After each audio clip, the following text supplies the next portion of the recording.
What's up, guys? So, if you were ever wondering, and I know a lot of people have asked me both in private message on Facebook, Instagram, and in the comment section about the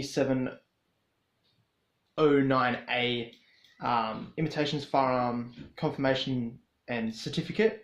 So basically, what you need to do and what you need to know is the states that allow this. Now, I'm mainly talking about South Australia, and this is for importation outside of Australia. So basically, as long as the blast is generally in Australia, it won't get seized.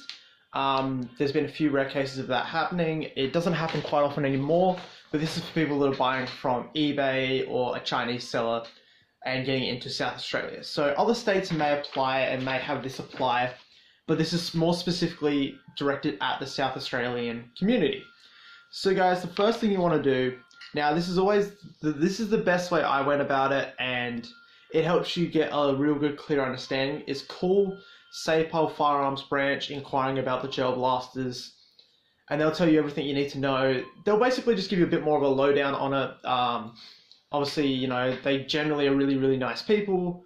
They're just going to tell you basically, you know, what you need to do, and pretty much how to do it as well. They'll pretty much explain it. I'll explain it here, of course. So they'll say you need to fill out a B709, and I thought this was like a printable form I had to fill out and send out. It's not.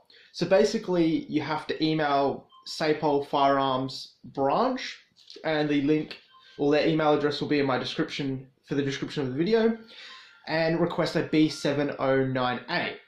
Now, to do this perfectly, what you want to do is when you email them a photo of the blaster with the name and any extra parts or spare things that are coming with it. So like if you bought, like, say, the UMP45 and you bought 2 spare mags, say UMP45 set, including 1 mag and then 2 spare mags. Also upload a photo to show them that it's a toy, like show them what it's actually coming. And then you basically say in text, or in the email I should say, I'm requesting a B709A clearance form for my gel blaster toy. And then just you can basically write, you don't have to, so I can provide information to customs so it is not seized or destroyed. That kind of gives them a little bit of urgency. You know, that like I generally get it within a week or two. So then basically what you need to fill out is your name, full name, your address where you live, your phone number, postcode, and state. So yeah, it's pretty much it. So just name, address, number, and email. If you know, they'll have your email, but if you have any other contactable email, that's all I believe they'll ask for. Sometimes they'll ask about moving parts or models. For the Glock,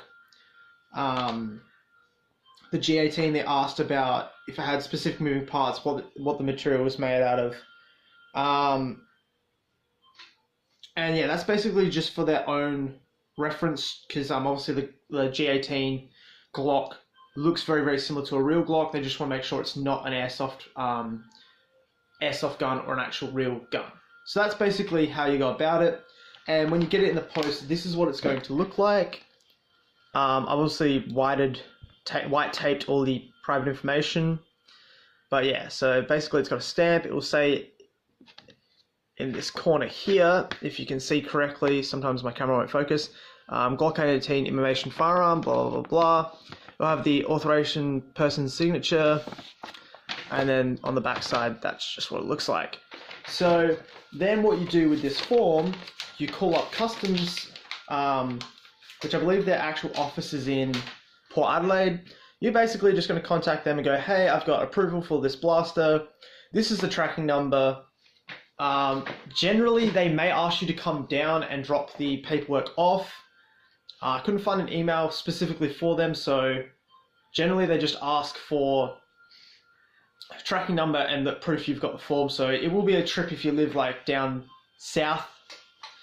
It's a little bit more of a trip to actually go down there and obviously drop it off. But you drop all your paperwork off. When it comes into South Australia, it will head straight to their customs branch, and you'll basically just have to pick it up from there. So yes, they won't post it to you, but it won't be destroyed if it's not declared, because basically calling customs and letting them know is basically declaring it. proof that you actually own it and proof that you've done the correct steps into actually purchasing and authorizing it, because they're not illegal to own, they're not illegal to use. It's just when they come through customs, they can have an issue with it. Depends the officer at the day if they let it through or not. I've only had 2 gel blasters seized in my whole time of buying gel blasters. So yeah, it's a little bit of a process to obviously get the paperwork done, you know, go to customs. But if you're definitely buying blasters outside of Australia, it's definitely worth it, because there is insurance that you've done the correct thing, that it shouldn't be destroyed. And then obviously if it is destroyed for some odd reason, you have rights to claim, you know, either your money back or, you know, basically get them to resend, or yeah, you can basically make a claim that they've destroyed it without correct approval, because obviously they destroyed it without correct approval. So guys, I hope this video helps you. If this doesn't apply in other states, I'm sorry, that's not really my fault. It's down to state laws. If this does apply, and all you have to do is contact your state's firearm branch, get the approval, and then you can have blasters come in, that's perfectly fine. I know people wanted to know the specific steps and, you know, see what the form looks like. Yeah, I hope this is really helpful. I don't think I've missed out anything whatsoever. Basically, once you email Firearms Division branch, or SAPOL Firearms branch, they will ask you, if you don't fill out your email with all the information, they'll just ask you for a couple of bits of information. They've done that before with me. Like, I forgot my phone number, and they're like, oh, we need your phone number. So you just email them back with the phone number, and it's perfectly fine. They send it out in the post.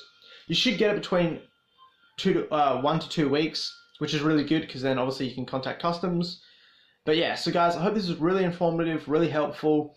There'll be a video up soon about my UMP45, because I've been doing a little bit of work, and a little bit of some little add-ons and some little things to it. And I hope you guys stay tuned. I'll catch you guys next time. If you've got any questions, hit me up in the comments down below, or on Instagram. If you know me from Facebook, hit me up on Facebook if you've got any questions. I'll catch you guys next time.